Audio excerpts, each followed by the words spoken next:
Tara guys, samahan niyo ako sa Chiang Mai. Today is day 0 of my short trip to Chiang Mai. Today we're flying with Cebu Pacific from NAIA Terminal 3. So dahil ang aga ko sa airport, ako ay magla-lounge sana, either PAGS or Marhaba. Kaso lang, ang haba ng pila, so naka-waitlist ako. And I got in after an hour sa PAGS. Now this is me like walking to the, the boarding gate after mga 2 hours of waiting sa lounge. Siyempre, natin papalampasin ang libreng pagkain. Total, nagtitipid tayo. And we flew on time, actually, surprisingly. So, ganda ng view.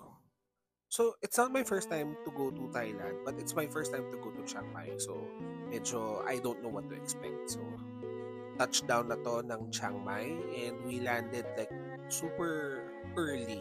Parang 40 minutes before the scheduled arrival pa actually. Pagkalagpas ng immigration, nag-ATM lang ako. Inayos ko yung SIM card ko. And then, plano ko sana mag-grab going to my hotel. Kaso lang, wala akong mabook. So, I ended up using a taxi. Konti lang naman yung difference. So, this is the lobby of the hotel. No comment. Pero, ito yung itsura niya from the outside.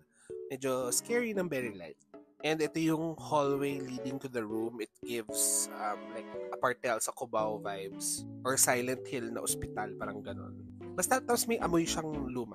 In fact, may nakasalubong ako na family na kasabay ko actually sa plane na nagrereklamo sila doon sa hotel at gusto nilang wag mag-check-in.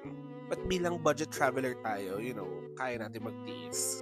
At sa dami ng na-experience kong hotel, I've experienced like worse.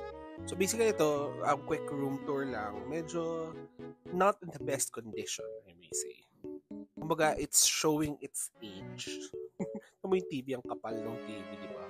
And yung aircon niya medyo kakaiba, hindi siya masyadong lumalamig. So, ako napawisin, medyo hirap. So, lalabas ako, it's I think 1:30 in the morning na. And punta lang ako 7-Eleven, bili lang ako ng may inom.